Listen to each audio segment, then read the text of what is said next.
ಅಹಮದಾಬಾದ್ನ ವಿಮಾನ ದುರಂತದಲ್ಲಿ ಮೃತಪಟ್ಟಿದ್ದ air India ಸಿಬ್ಬಂದಿ ಲ್ಯಾಮುಥೆನ್ ಸಿಂಗ್ಸನ್ ಅವರ ಪಾರ್ಥಿವ ಶರೀರ ರವಾನೆಯಾಗಿದೆ. ಲ್ಯಾಮುಥೆನ್ ಸಿಂಗ್ಸನ್ ಅವರ ಪಾರ್ಥಿವ ಶರೀರವನ್ನು ಅವರ ಕುಟುಂಬಸ್ಥರಿಗೆ ಹಸ್ತಾಂತರಿಸಲಾಗಿರುವಂಥದ್ದು.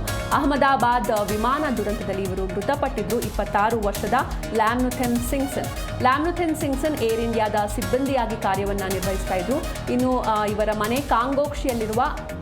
ಮಣಿಪುರದ ಕಾಂಗೋಕ್ಷಿಯಲ್ಲಿ ಇವರ ನಿವಾಸ ಇರುವಂಥದ್ದು. ಹಾಗೆ ಕುಟುಂಬಸ್ಥರು ಹಾಗೂ ಬಂಧು ಮಿತ್ರರಿಂದ ಅಂತಿಮ ನಮನ ಕೂಡ ಸಲ್ಲಿಕೆ ಆಗ್ತಾ ಇದೆ. ಮಣಿಪುರದ ಇಂಫಾಲದಲ್ಲಿ ಕಾಂಗೋಕ್ಷಿಯಲ್ಲಿ ಇವರ ನಿವಾಸ ಇರುವಂಥದ್ದು.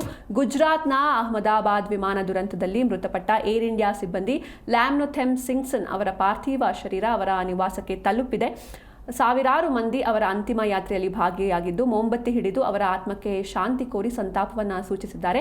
ರಾತ್ರಿ ನಾಗಾಲ್ಯಾಂಡ್ನ ಡಿನ್ಪುರ್ ವಿಮಾನ ನಿಲ್ದಾಣಕ್ಕೆ ಅಂದರೆ ಅಹಮದಾಬಾದ್ನಿಂದ ಇಂಡಿಗೋ ವಿಮಾನದಲ್ಲಿ ಡಿನ್ಪುರ್ ವಿಮಾನ ನಿಲ್ದಾಣಕ್ಕೆ ಇವರ ಪಾರ್ಥಿವ ಶರೀರವನ್ನು ತರಲಾಯಿತು.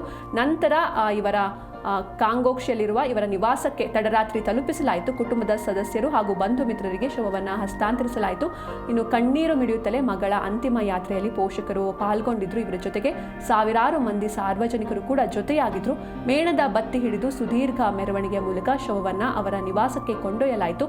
ಇನ್ನು ಇಂದು ಮಧ್ಯಾಹ್ನ ಅವರ ಅಂತಿಮ ಸಂಸ್ಕಾರ ಕೂಡ ನಡೆಯಲಿದೆ.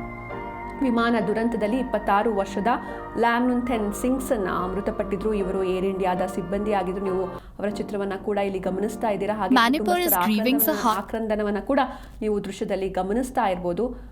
ಇನ್ನು ಇಡೀ ದೇಶವೇ ಬೆಚ್ಚಿ ಬಿದ್ದಿದಂತಹ ಪ್ರಕರಣ ಇದು, ಒಂದು ದುರ್ಘಟನೆ ಇದು. ಏರ್ ಇಂಡಿಯಾ ವಿಮಾನ AI-171 ಅಪಘಾತಕ್ಕೀಡಾಗಿತ್ತು. ಅಹಮದಾಬಾದ್ನಿಂದ ಲಂಡನ್ಗೆ ಹೊರಟಿತ್ತು ಈ ವಿಮಾನ. ಈ ಏರ್ ಇಂಡಿಯಾದಲ್ಲಿ ಸಿಬ್ಬಂದಿಯಾಗಿ ಕಾರ್ಯವನ್ನು ನಿರ್ವಹಿಸ್ತಾ ಇದ್ರು 26 ವರ್ಷದ ಲ್ಯಾಮುಥೆನ್ ಸಿಂಗ್ಸನ್. ಇದೀಗ DNA ಟೆಸ್ಟ್ನ ಮೂಲಕ ಅವರ ಪಾರ್ಥಿವ ಶರೀರವನ್ನು ಗುರುತಿಸಲಾಯಿತು. ನಂತರ ಕುಟುಂಬಸ್ಥರಿಗೆ ಹಸ್ತಾಂತರಿಸಲಾಗಿದೆ. ಇಂದು ಅಂತಿಮ ಸಂಸ್ಕಾರ ನಡೆಯಲಿದೆ.